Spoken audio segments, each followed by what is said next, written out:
Welcome to the March or Die podcast. My name is Jeremy.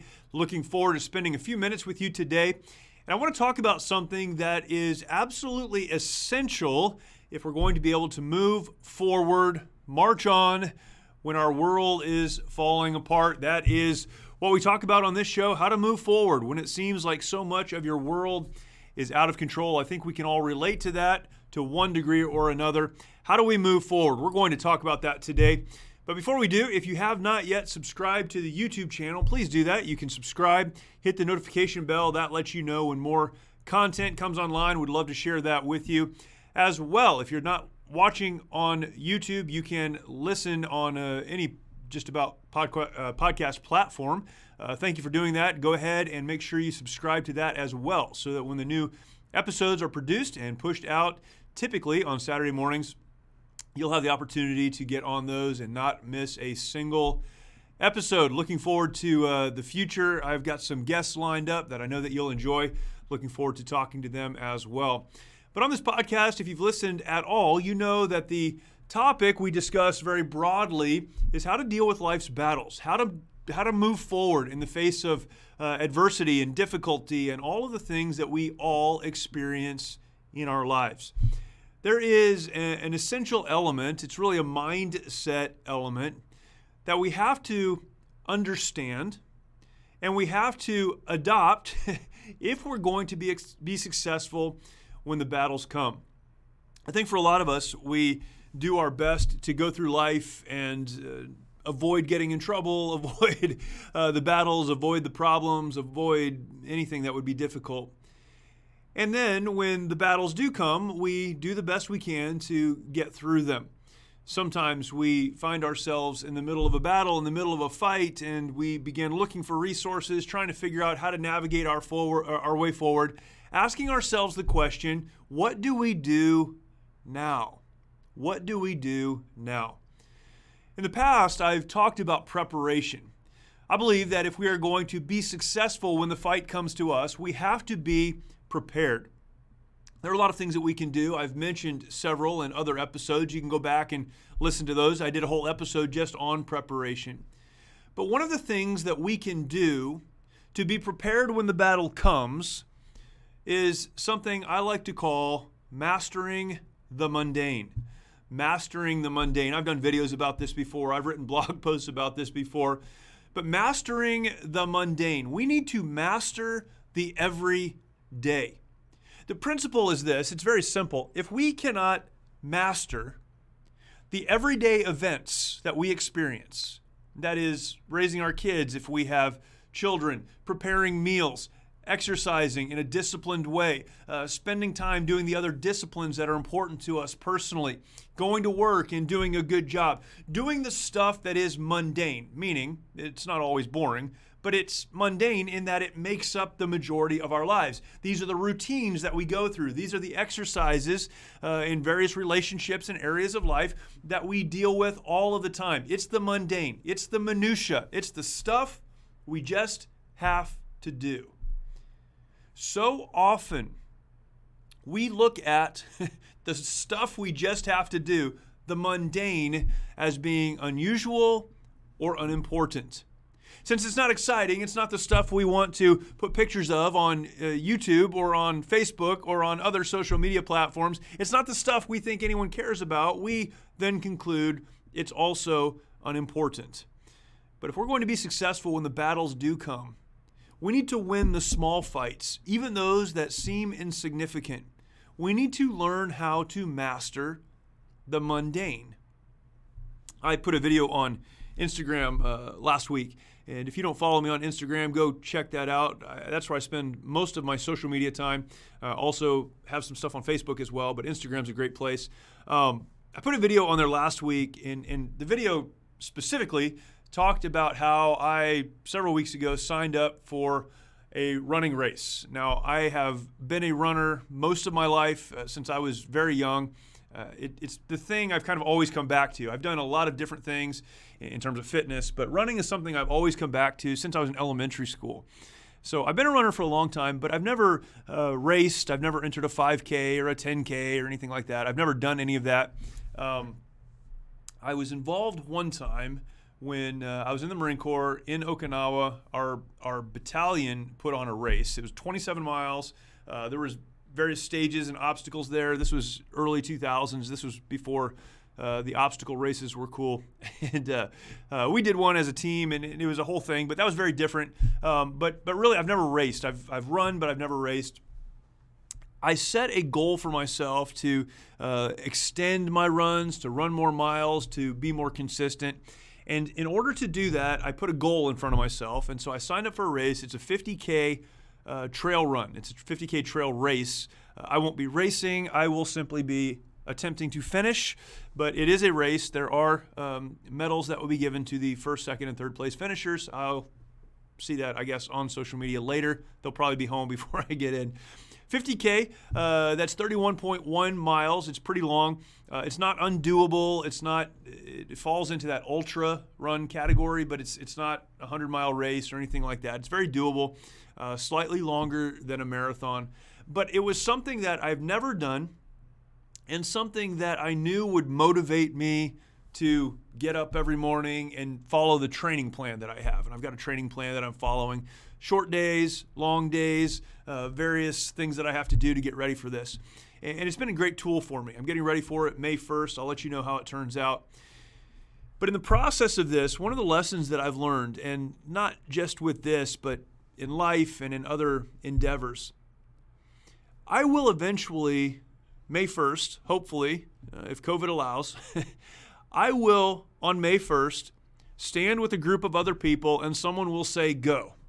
And then for the next 6 or so hours, I will be running with the same people. Some will quit, some will finish faster than me, some will finish at the same time as me. A lot of things are going to go on, but the moment will come when, if I can use the analogy, the battle will take place. It's going to happen. Now, I could decide that, well, I've been running my entire life. I know how to run. I eat every day, so I can figure out how to eat along the way. I drink water, so I'll know when to consume fluids. I'll do fine. I'm not going to spend a lot of time getting ready. I'm just going to show up and do the thing. I could do that. Now, I may finish because I would crawl across the finish line before I would quit. I may finish, but I'm certainly not going to succeed in the way that I could if I prepare now. You understand this. This is not rocket science. It's very simple.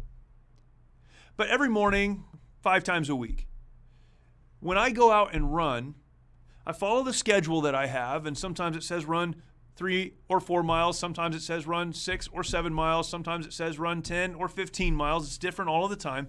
But as I go out and run, I'm by myself. No one's watching. There may be some other people out, but I'm largely by myself. No one's watching. I'm just doing the thing that I'm supposed to do. One step at a time. I'm moving across the distance that has been determined for me. Running, if you're not a runner, is absolutely mundane. You think a lot of thoughts in your mind because your mind is free to think thoughts. There's thoughts of what's happening in the world. There are discussions that you're replaying. Eventually, your mind will turn to how you're breathing because your breathing becomes a little more difficult. Maybe how your legs are feeling. Maybe something wrong with your shoes or some other thing that you're dealing with, but it's mundane. It's just pushing forward one step at a time. That's all it is. But I'll tell you this, I know this. My success on May 1st, whatever that will be, I'll tell you my goal. My goal is to finish the 31.1 miles in less than 6 hours. I think that's doable. I've never tried it, though. There are a lot of factors I haven't experienced. I will experience those. Again, I'll let you know how it turns out. But my success on that day, whatever that success looks like, whether it's 6 hours or 7 hours, it's I do really well or I do not as well. My ability to finish in a good way on that day is being determined right now. Right now. Tomorrow I have on the schedule a 6-mile trail run, which may not sound like a lot, but it is part of the larger plan. And over a number of months. This gets me ready for the race. Tomorrow, as I run 6 miles on some trails, that is aiding in whether or not I am successful on the day of the run. That's mastering the mundane. It's saying I'm going to do what I need to now so that I can be successful then. Here's my encouragement to you today. View everything in your life as preparation for whatever battles may come. Succeed in all of the areas of your life, even those that seem unimportant. Invest in them. Don't discount them. Don't dismiss them. Don't say they're not the big thing. They're not the race day. They're not the thing I want to put a picture out of. Don't dismiss them. Engage in them. Master them. And you will have equipped yourself to win when the real fight comes.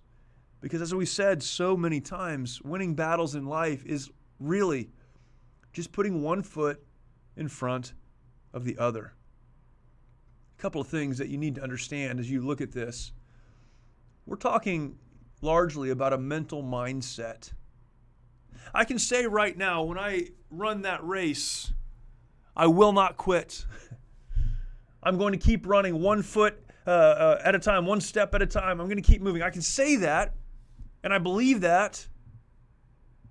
But the place I build up the fortitude to do that, mentally and physically, is on the trails around my house, is early in the morning before work. It's as I prepare. It's as I do the mundane in my life. The mindset of I'm not going to quit on the small things builds up the endurance I need when the big things come, to say I'm not going to quit on those either. People who don't quit when the situation is difficult are people who don't quit when it's not. Be devoted, be dedicated, lean in to what you're doing. Understand that life is not about winning, whatever winning is. Life is about forward movement. Are you moving forward? In every area of your life, keep moving. I would say also, we need to get to the point where we redefine success. Man, this is a big one. We don't deal with the mundane. We certainly don't master the mundane. We don't take seriously the boring parts of our life, so-called, because success, as defined by us, is reaching the top of the mountain. It's beating the giant. It's defeating the thing. It's winning the award. That's success. One of the great definitions of success is from Charles Stanley. Charles Stanley is now retired. He's in his 80s, a pastor in Atlanta. He's written so many wonderful things. He wrote a book a number of years ago entitled Success God's Way. Here's what he says about success. Here's how he defines it. Charles Stanley defines it this way: success is the continuing achievement of becoming the person God wants you to be and accomplishing the goals God has helped you set. I love that. What is success? It's not achieving the thing. Success is the continuing achievement. It's not getting to the place. It's the continuing achievement. It's continuing of becoming the person God wants you to be. Now, listen to that carefully. Success is the achievement of becoming the person that God wants you to be and accomplishing the goals God has helped you set. Success is moving forward. Success is putting one foot in front of another. Success, in terms that we understand on this podcast, is refusing to die, even though that may be easier, to give up, to quit, to hit it in neutral and just coast. It's refusing to do that and deciding that instead we're going to march. That's success. But you know where that's built? It's built in the everyday, mundane, boring minutia of our lives. When you're committed to your job and committed to your relationships and committed to your responsibilities and committed to all of the stuff in your life that perhaps no one else sees but really make up the bulk of who you are and what you do, when you're committed, then when the battles come, and they will, you will have built in the mental, emotional, relational, perhaps even physical resiliency to move forward. Prepare now. We've said that before. Part of preparing is learning how to master the mundane. We can be successful if only we will. But remember, success is not perfection. Success is continuing on, one step after another. Because when the battles of life come, when the enemy is shooting back at you, you only have two choices. We end the same way every week. Two choices. You get to decide, but what will you do? Will you die because it's just easier? Will you quit? Will you give up? Will you decide you'll just go along to get along? You've moved enough. Or will you march? Decide now in the everyday of your life so that when the big events do come, the decision has already been made.